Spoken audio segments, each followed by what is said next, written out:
அனைவருக்கும் வணக்கம். பெங்களூரில் உள்ள பரபரப்பான ஸ்டார்ட் அப் மையமான கோரமங்கலாவில் ஆயிரக்கணக்கான ஐடி பொறியாளர்கள், நிறுவனர்கள் மற்றும் மாணவர்களை ஒவ்வொரு வாரமும் ஈர்க்கும் ஒரு கோவில் உள்ளது. அதுதான் புகழ்பெற்ற டெக்கி கணேசா என அழைக்கப்படும் ஸ்ரீ பிரசன்ன கணபதி கோவில். இன்று நாம் இந்த கோவிலை பற்றி மேலும் தடைகள் நீங்க இங்கு வந்தனர். பிரார்த்தனைகள் நிறைவேறிய பின் அவர்கள் மீண்டும் நன்றி கடன் செலுத்த திரும்பினர். இதுவே டெக்கி கணேசா என்ற பெயர் உருவான கதை. இங்கு கணேசா வாழ்க்கை தடைகள் மட்டுமல்ல, தொழிலில் உள்ள தடைகளையும் அகற்றுகிறார். பக்தர்களின் காணிக்கைகளால் கோவில் பிரசன்ன பார்வதி தேவிக்கு தங்கக் கவசம் மற்றும் கிரீடம், பிரசன்ன மகேஸ்வரருக்கு தங்கக் கவசம், முருகப்பெருமானுக்கு வைரம் பதித்த தங்கக் கவசம் மற்றும் பிரசன்ன கணபதிக்கு தங்கக் கவசம் மற்றும் கிரீடம் செய்யப்பட்டுள்ளது. இங்கு மாதந்தோறும் நடைபெறும் சிறப்பு பூஜைகள் பற்றி காண்போம். பிரதோஷ பூஜை, சங்கடஹார கணபதி ஹோமம், சங்கடஹார கணபதி பூஜை, சத்யநாராயண பூஜை மற்றும் அமாவாசை பூஜை. வாழ்க்கை முன்னேற்றம் ஒரு தெளிவான எண்ணத்துடன் தொடங்குகிறது. பக்தர்கள் கணபதியின் முன் நின்று எனக்கு வேலை வேண்டும், ப்ரொமோஷன் வேண்டும் என்று மனதில் வேண்டுகின்றனர். அதன் பிறகு எளிய காணிக்கை தேங்காய், பூ, பழம் இவற்றை சமர்ப்பிக்கின்றனர். பூசாரி உங்கள் பெயரில் சங்கல்பம் செய்து கணேசரின் அருளை வேண்டுகிறார். பலர் கணேசரின் பிரியமான மோதகங்களை சமர்ப்பிக்கின்றனர். இது முயற்சிக்கு பிறகு கிடைக்கும் இனிமையான வெற்றியை குறிக்கிறது.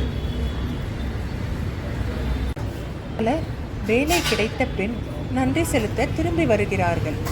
பெரிய சவால்கள், வேலை இழப்பு, தொழில் மாற்றங்கள் இவற்றிற்காக சிலர் கணபதி ஹோமம் செய்கிறார்கள். இது கடினமான தடைகளை அகற்றும் என கருதப்படுகிறது. இன்டர்வியூ அல்லது முக்கிய கிளையண்ட் மீட்டிங் முன் வக்ரதுண்ட மகாகாய மந்திரத்தை சொல்ல வேண்டும். இது உடனடி தடைகளை அகற்றும் என்று நம்பப்படுகிறது. ஆனால் உண்மையில் கோவில் மட்டும் தீர்வு அல்ல. நம்பிக்கை, முயற்சி, தொடர்ந்து செயல்படுவது, இந்த மூன்றின் சேர்க்கைத்தான் வெற்றியை தருகிறது. தெளிவான நோக்கம், தினசரி ஜபம், வேலைக்கு விண்ணப்பித்தல், திறன் மேம்படுத்துதல், முடிவுகள் வருவதற்கு முன்பே நன்றியுணர்வு இவற்றை தொடர்ந்து செய்ய வேண்டும்.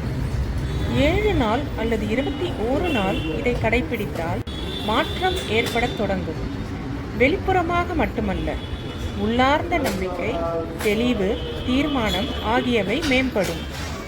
வாய்ப்புகள் மெதுவாக தோன்றத் தொடங்கும். ஆனால் இந்த கோவில் நவீன பெங்களூருவின் கலாச்சாரம் பிரதிபலிக்கிறது. ஆசை மற்றும் நம்பிக்கை சந்திக்கும் இடம், தொழில்நுட்பம் மற்றும் பாரம்பரியம் இணையும் இடம். கணேசர் சன்னதியிலிருந்து அடுத்ததாக ஸ்ரீ பிரசன்ன பார்வதி சன்னதிக்கு செல்கிறோம். ஒவ்வொரு அமாவாசையிலும் துர்கா பூஜை நடைபெறுகிறது. பக்தர்கள் அம்மன் அருளை வேண்டுகின்றனர். அடுத்து ஸ்ரீ பிரசன்ன மகேஸ்வரர் சன்னதி. அழகாக அலங்கரிக்கப்பட்ட சிவலிங்கம் உள்ளது. பிரதோஷம் மற்றும் மகா சிவராத்திரி மிகுந்த சிறப்புடன் கொண்டாடப்படுகிறது.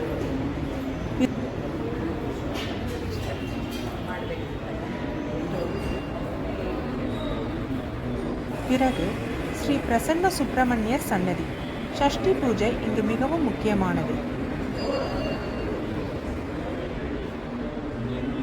இங்கு தினமும் தவறாமல் நடைபெறுகின்றன. பக்தர்கள் தேவைக்கு ஏற்ப பல்வேறு பூஜைகளை தேர்ந்தெடுத்து செய்யலாம். கட்டணங்கள் கோவில் அலுவலகத்தில் செலுத்தலாம். பின்னர் நவகிரக சன்னதிக்கு செல்கிறோம். 7 குதிரைகள் ரதத்தில் சூரிய பகவானை சுற்றி பிற கிரகங்கள் அமைந்துள்ளன. பின்னர் பக்தர்கள் பிரசாதத்தை பெறலாம். நீங்கள் தற்போது தொழில் சவால்களை எதிர்கொண்டிருந்தால் உங்கள் பெயர் மற்றும் நட்சத்திரத்துடன் கமெண்ட் தெரிவிக்கலாம். உங்கள் சார்பில் சங்கல்பம் அல்லது அர்ச்சனை செய்யப்படும். இந்த வீடியோவை பார்த்ததற்கு நன்றி. இந்த வீடியோ உங்களுக்கு பிடித்திருந்தால் லைக், ஷேர் மற்றும் கமெண்ட் செய்யவும். மேலும் இது போன்ற கோவில் தகவல்களை பற்றி தெரிந்து கொள்ள உடனே சப்ஸ்கிரைப் செய்து கொள்ளவும்.